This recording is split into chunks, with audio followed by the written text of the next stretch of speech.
Welcome back to my channel, Food with John. If you're wondering why I have a hot water tank here and what I plan on doing with it, first of all, they were tearing a house down up the street, and this sat in there during the winter, and I don't know how much water was in it, but anyway, it froze, so I don't know how good it is as a hot water tank. So I seen it sitting there, and I was talking to the guy, and I said, what might be a good project, because of the way a hot water tank is made, it's rounded.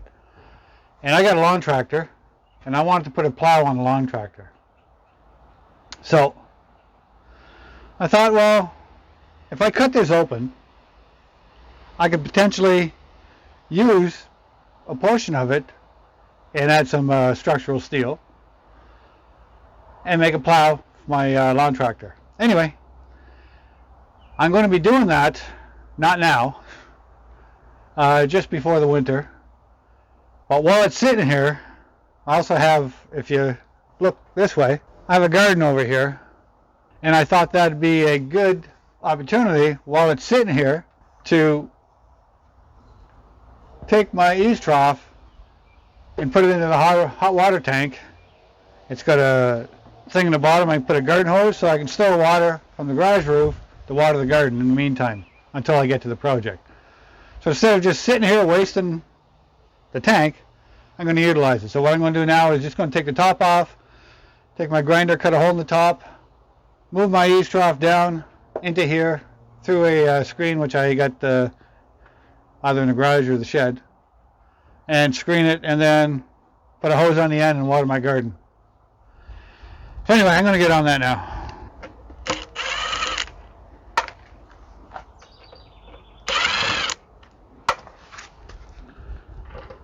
I mentioned this Makita drill in a few videos I did before when I first got it, and I've been using it for a while now. I like it. It's got a good feel to it. Anyway, I'll put a link in the description for it. Like I said, I wouldn't trust this hot water tank. For one, I use a gas hot water tank, but I wouldn't trust even giving this to somebody because, like I say, it did freeze.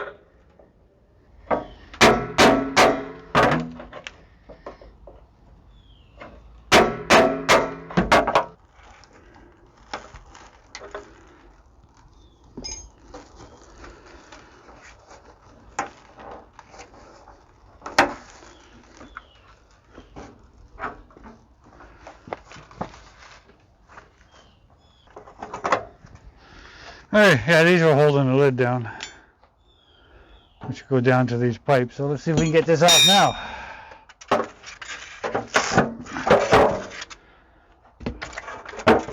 I gotta dig that foam out, and then I'll put something on top of it. It's not going to be this lid. It got a little damaged. Can't even save it. You can see where the water got into it and split it open. Unless somebody reefed it out, I have no idea. Okay. Now it looks like I got some digging of foam to do.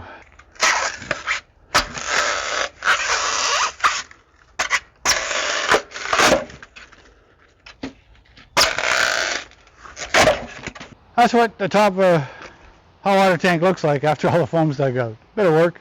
Anyway, looks like a solid tank, so it should make a good plow.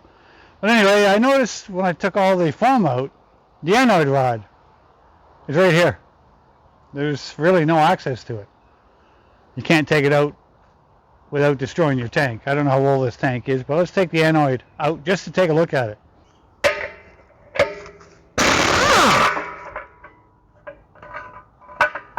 The anode rod right here. It's actually was hooked up to the also the ground.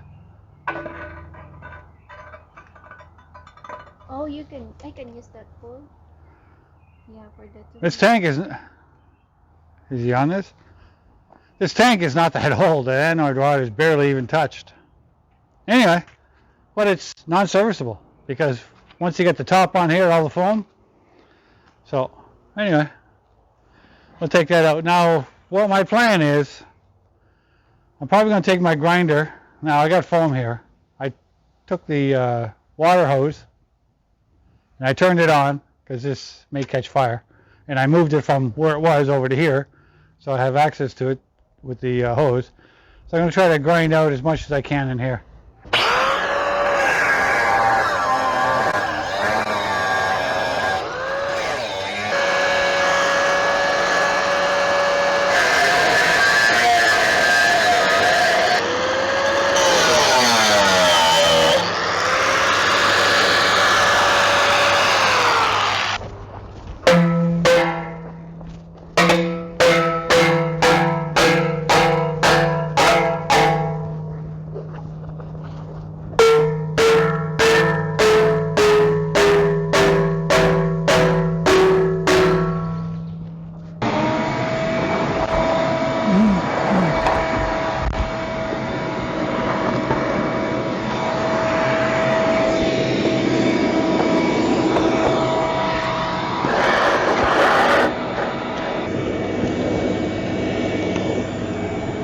We'll get a look inside the tank. Anyway, we can see right here, go back a bit. I punched a hole with a grinder. The tank itself is pretty thick and it's actually not that old. Let's see inside the tank. Okay, now it's focused. Was it inside? Yeah, that's the inside of the hot water tank. What is that? Just like this one, that one? That's a electrical heating rod, one here and then there's one further down the bottom. It's hard to see the other one. Okay, anyway, back up. We're going to put that back over there and then I'm going to put my eaves trough in this hole. Okay, to tap into my eaves trough, this piece was here. So I pulled it out. I'm going to use these two pieces again. And eventually, I'll leave this in here because eventually I'm going to hook it back up once the tank right here ends up being a snowplow. Anyway, so I had some scrap pieces lying around. You got to make sure when you hook it up, when you got water, if it's water's running down this way, this would be incorrect because water would come in here and it would leak out all over here. You got to make sure that if it's going this way, it goes inside the next one, and the next one goes inside the other one.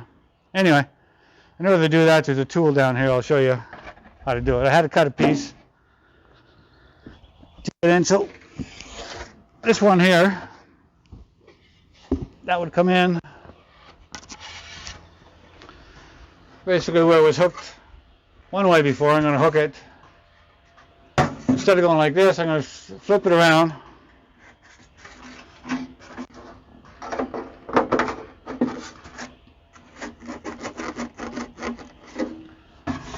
That will go up there. I need a piece to come back down. But I cut this piece already off a larger piece, so you take a tool, looks like this, and you crimp the ends down so it fits inside. Anyway, I'll leave a link to that in the description if you ever decide to do any downspout. So that would go like this. This one has to come down this way. So when water runs down, it goes in here. It's not going to leak out of there. And we see where we stand.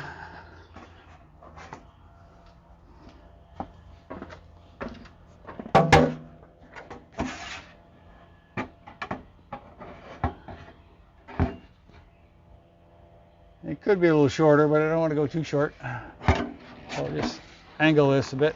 And I'll secure this to the wall through two existing screws with some strapping. So I'll show you that here. I could do it up there, but I'll just do it here to show you. You just put two small screws to secure this so it doesn't come apart.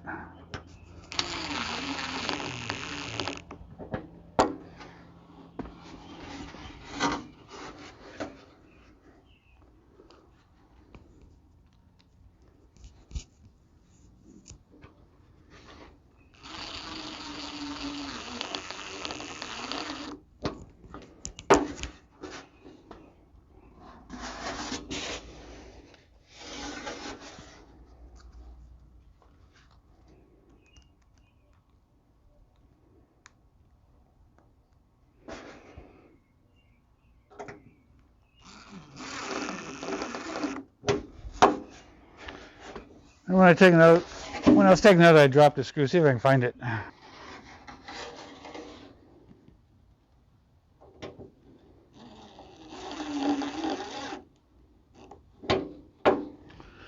Here, those are in. I'll go up and secure 2 screws in this and strap it to the side of the shed.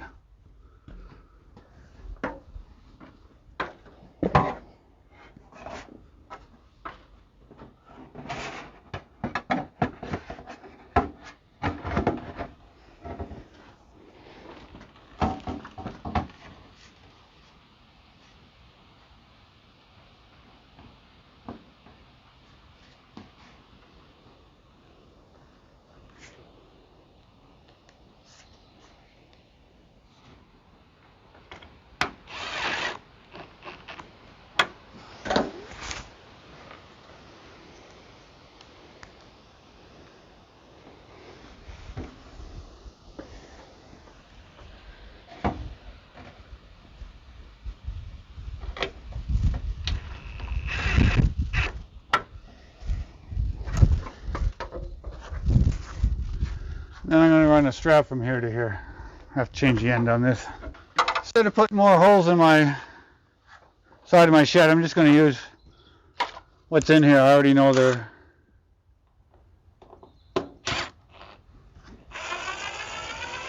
in the framing.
Here, that's not going anywhere. I could put another screw in here, but I'm going to leave it for now.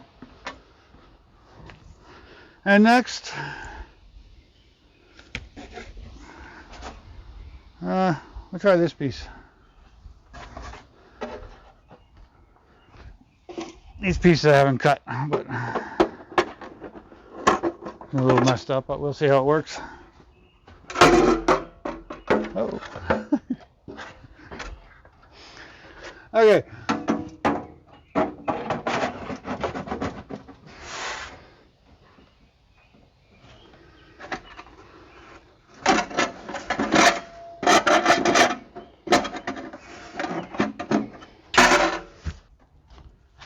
Yeah, I'm just going to raise this a bit,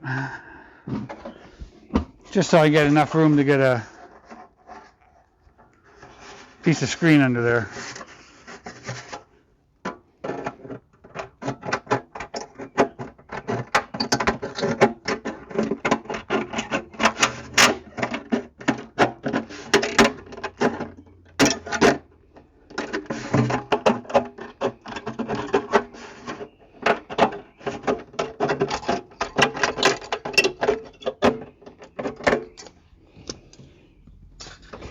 Try that.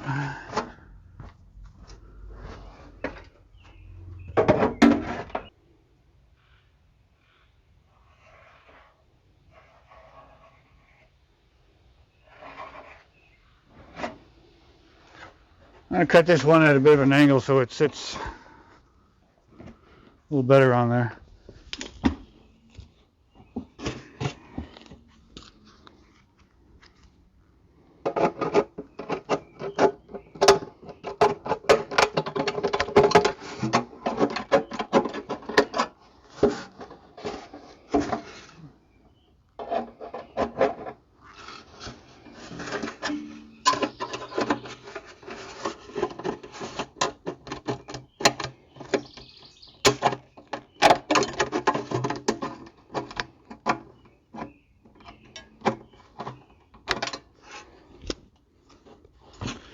I'll try that.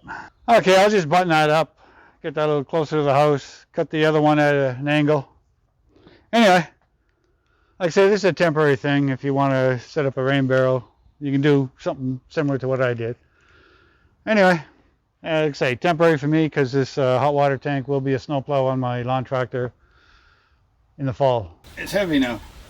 It's heavy. Yeah. They're gonna be. Okay. It's working like I wanted it to. I put the screen there to stop the leaves from going in the tank. And then if it piles up here, it'll leak anywhere around here. Plus I drill some holes on the edge to allow water, because it's kind of this way, to leak down. So it's working as it should.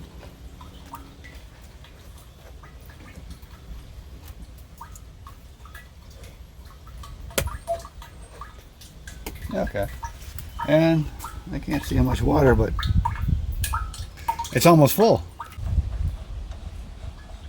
Oh, you did the extension. Yeah, it was just enough to get it into here. Okay. Longer hose didn't work, so we'll do a short hose and we'll use a watering can. And just basically open this.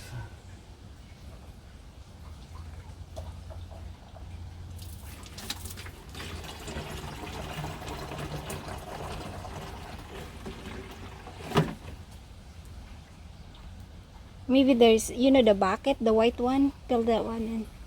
Yeah. Because I'm sure that they have a lot of rain today. So that we save the water. It only rained for, it was a heavy rain, but it only rained for roughly half an hour. And I got up to here. Anyway, temporary setup. If you like the channel, hit the thumbs up, subscribe, and hit the bell. Thanks for watching my channel. Bye for now.